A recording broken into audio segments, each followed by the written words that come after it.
ഈ വാർത്തകൾ നിങ്ങൾക്കായി അവതരിപ്പിക്കുന്നു Aishwarya family restaurant and fast food. വർഗീയതയ്ക്കും ജീർണതയ്ക്കുമെതിരെയുള്ള പോരാട്ടത്തിന്റെ ഭാഗമായി അഖിലേന്ത്യാ ജനാധിപത്യ മഹിളാ അസോസിയേഷൻ 2025 ഏപ്രിൽ 24 മുതൽ 27 വരെ പെരിങ്ങോം ഏരിയ കമ്മിറ്റി സംഘടിപ്പിച്ച കാൽനട പ്രചരണ ജാഥ അഖിലേന്ത്യാ ജനാധിപത്യ മഹിളാ അസോസിയേഷൻ സെക്രട്ടറി PK ശ്യാമള ഉദ്ഘാടനം ചെയ്തു. കാൽനട പ്രചരണ ജാഥയുടെ ലീഡറായി PV വത്സലയും മാനേജറായി KV ഗൗരി നേതൃത്വം നൽകി. കാൽനട പ്രചരണ ജാഥ വിവിധ കേന്ദ്രങ്ങളിലെ പര്യടനത്തിന് ശേഷം പാടിയോട്ടുചാലിൽ സമാപിച്ചു. സമാപന യോഗത്തിൽ യശോദ TV സ്വാഗതവും ബിന്ദു രാജൻകുട്ടി അധ്യക്ഷതയും വഹിച്ചു. നേതാക്കളായ രജനി മോഹനൻ, സിന്ധു P, ശോഭ VV തുടങ്ങിയവർ യോഗത്തെ അഭിസംബോധന ചെയ്ത് സംസാരിച്ചു.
അസോസിയേഷൻ വർഗീയതക്കും സാമൂഹ്യ ജീർണതക്കും ലഹരിക്കുമെതിരെ സഖാവ് PK ശ്യാമള ടീച്ചർ സംഘടനയുടെ ജില്ലാ സെക്രട്ടറി ഉദ്ഘാടനം ചെയ്ത് സംഘടനയുടെ ഏരിയ സെക്രട്ടറി സഖാവ നിരവധിയായിട്ടുള്ള ആവേശോജ്വലമായിട്ടുള്ള സ്വീകരണങ്ങൾ ഏറ്റുവാങ്ങിക്കൊണ്ട് ഏതാനും നിമിഷങ്ങൾക്കകം പാടിയോട്ടുചാലിൽ സമാപിക്കുകയാണ്. നമുക്കറിയാം, സംഘടന ഏറ്റെടുത്ത മുദ്രാവാക്യം വളരെ കാലിക പ്രാധാന്യമുള്ള ഒരു മുദ്രാവാക്യം തന്നെയാണ്. 2014 അച്ഛാ ദിൻ ആയേഗ എന്ന മുദ്രാവാക്യം ഉയർത്തിക്കൊണ്ട് അധികം എല്ലാവർക്കും അറിയാം. പക്ഷേ ആ നൽകിയിട്ടുള്ള വാഗ്ദാനങ്ങളൊന്നും തന്നെ പാലിച്ചില്ലെന്ന് മാത്രമല്ല, അന്നു മുതൽ ഇങ്ങോളം ദുർദിനങ്ങൾ മാത്രമാണ് ഇന്ത്യയിലെ സാധാരണക്കാരായിട്ടുള്ള ജനങ്ങൾക്ക് സമ്മാനിച്ചിട്ടുള്ളത് നമുക്ക് കാണാൻ വേണ്ടി സാധിക്കും. കാർഷിക മേഖലയെ തകർച്ചയിലേക്ക് കൂട്ടുകൊത്തിക്കൊണ്ടിരിക്കുന്ന ഒരു കാഴ്ച, അതുപോലെ തന്നെ വിലക്കയറ്റ നിർബാധം തുടർന്നുകൊണ്ടിരിക്കുന്ന കാഴ്ച, അതുപോലെ തന്നെ സ്ത്രീകൾക്കും കുട്ടികൾക്കും എതിരായിട്ടുള്ള അതിക്രമങ്ങൾ അനുദിനം വർദ്ധിച്ചുകൊണ്ടേയിരിക്കുന്നു. ഇതിലൊന്നും ഇടപെടാതെ കോർപ്പറേറ്റുകൾക്ക് മാത്രം സംരക്ഷണം നൽകിക്കൊണ്ട് കോർപ്പറേറ്റ് പ്രീണന നയങ്ങളുമായിട്ടാണ് മോദിയുടെ നേതൃത്വത്തിലുള്ള BJPയുടെ സർക്കാർ ഇന്ത്യ രാജ്യത്ത് മൂന്നാമതും അധികാരത്തിലേറിയിട്ടുള്ളത് നമുക്ക് കാണാൻ വേണ്ടി പറ്റും. ഭിന്നിപ്പിച്ച്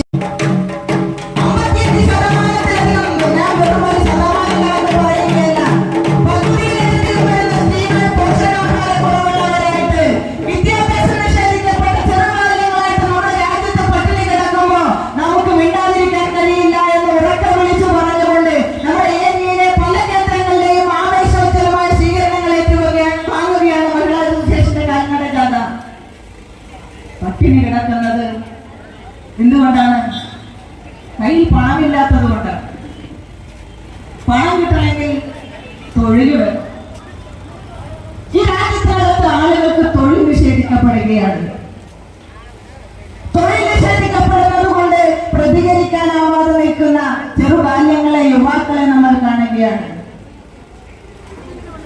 തൊഴിൽ കൊടുക്കുന്നത് ഒരു ഭരണാധികാരി വർഗത്തിന്റെ ഉത്തരവാദിത്തമാണ് എന്ന പൂർണ്ണ ബോധ്യമുള്ള സർക്കാർ ഈ നാട്ടിലെ കർഷകരെയും കർഷക തൊഴിലാളികളെയും കണ്ടില്ല എന്ന് പഠിച്ചുകൊണ്ട് ഈ രാജ്യത്ത് വിരലിലെണ്ണാവുന്ന ശതകോടീശ്വരന്മാർക്ക് വേണ്ടി നികുതിയിളവ് സമ്മാനിക്കുകയും അവരെ പോറ്റി വളർത്തുകയും ചെയ്യുന്ന ഭരണാധികാരികളായി മാറിക്കൊണ്ടിരിക്കുന്നു.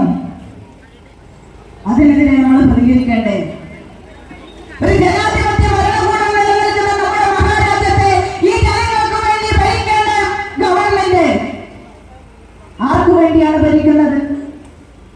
വിരലിലുണ്ടാവുന്ന മുതലാളിമാർക്ക് വേണ്ടിയിട്ടാണ് ഭരിക്കുന്നത്, അല്ലേ? രാജ്യത്തിന്റെ സമ്പദ്ഘടന വളർച്ചയിലേക്കാണ് എന്ന കണക്കുകൾ നമ്മളോട് പറയുമ്പോൾ ഭൂരിഭാഗം വരുന്ന കർഷക തൊഴിലാളികൾ പട്ടിണി കിടക്കുകയാണ് എന്ന് ഈ നാടിനകത്തെ ജനങ്ങളോട് വിളിച്ചു പറയണം. നമ്മള് പട്ടിണി കിടക്കുന്നവരെ രക്ഷിച്ചെടുക്കുന്നതിന് വേണ്ടി തൊഴിൽ കൊടുക്കണം എന്ന് രാജ്യത്തെ ജനങ്ങളോട് നമ്മൾ വിളിച്ചു പറയണം. അവരെ കർഷകരായാലും കർഷക തൊഴിലാളികളായാലും അവരെ സമരത്തിന്റെ വഴികളിലേക്ക് കൊണ്ടുവരേണ്ടത് നമ്മുടെ ഉത്തരവാദിത്തമാണ്. നമ്മൾ കണ്ടു, കേരളം ഒഴിച്ചുള്ള മറ്റ് സംസ്ഥാനങ്ങളിലൊക്കെ തന്നെ ഈ പട്ടിണി കിടക്കുന്ന കർഷകർക്ക് അവരുടെ വിഷമങ്ങൾ മനസ്സിലാക്കിക്കൊണ്ട് തന്നെ ഒരുപാട് കർഷക പ്രസ്ഥാനങ്ങളുടെ നേതൃത്വത്തിലാണ് കർഷകരുടെ ജാഥ സംഘടിപ്പിച്ചിരുന്നത്. നമ്മൾ കണ്ടു. അവരെ നാടിനകത്ത് പ്രചരിച്ചുകൊണ്ടിരിക്കുന്ന ഈ സത്യങ്ങളല്ല, പക്ഷെ അവരെ ലഹരിക്കടിമപ്പെട്ടവരായി മാറ്റിയെടുക്കുന്നതിന് വേണ്ടിയിട്ടുള്ള ശ്രമം, മുതലാളിത്തത്തിന്റെ ഭാഗമായിട്ടുള്ള ലഹരി മാഫിയ അവരെ പെട്ടെന്ന് പണക്കാരനാക്കുന്നതിന് വേണ്ടിയിട്ടുള്ള ശ്രമം നമ്മുടെ നാടിനകത്ത് നടന്നുകൊണ്ടിരിക്കുന്നുണ്ട്. അത് നമ്മൾ തിരിച്ചറിയണം.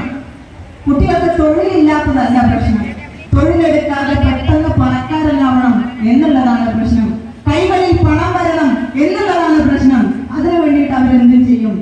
അതാണല്ലോ നമ്മുടെ നാട്ടിൽ സാമ്പത്തികമായിട്ടുള്ള മണിച്ചെയിനുകൾ വർദ്ധിച്ചുകൊണ്ടിരിക്കുന്നത്. പെട്ടെന്ന് പണം ഉണ്ടാക്കണം എന്നുള്ളതാണ് നമ്മുടെ യുവാക്കളുടെ ലക്ഷ്യം, എന്നാണ് നമ്മുടെ കുട്ടികളുടെ ലക്ഷ്യം. പണമാണ് എല്ലാത്തിനും അടിസ്ഥാനം എന്നുള്ള മുതലാളിത്തത്തിന്റെ കാഴ്ചപ്പാട് അവരെ പിടികൂടിക്കൊണ്ടിരിക്കുകയാണ്.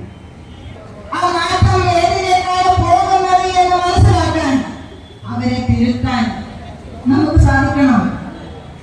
ആ സാധിക്കുന്നതിലൂടെ മാത്രമേ നമ്മുടെ കുട്ടികളോട് നോ ടു ഡ്രഗ്സ് പറയാൻ, ലഹരികളോട് നോ എന്ന് പറയാൻ അരുത്. ഇന്നാണ് അത് അനാചാരമായി മാറിയത്. ദൗർഭാഗ്യരംഗത്ത് വന്നപ്പോൾ അതിനെതിരെ വന്നതും സ്ത്രീകളാണ്. ആരും കൊതിക്കുന്ന രുചിയുടെ പെരുമ തീർത്ത് പകരം വയ്ക്കാനാവാത്ത സേവന മികവുമായി ചെറുപുഴ ചിറ്റാരിക്കൽ റോഡിൽ നല്ലോമ്പുഴ ഗ്യാസ് ഏജൻസിക്ക് സമീപത്തായി പ്രവർത്തനം ആരംഭിച്ചിരിക്കുന്നു Aishwarya family restaurant and fast food. സ്വദേശത്തെയും വിദേശത്തെയും രുചിവൈവിധ്യങ്ങളുടെ പെരുമഴ തീർത്ത് hot and cool, veg and non veg, Chinese food മുതലായവ AC, നോൺ AC ഡൈനിങ് സൗകര്യത്തോടുകൂടി.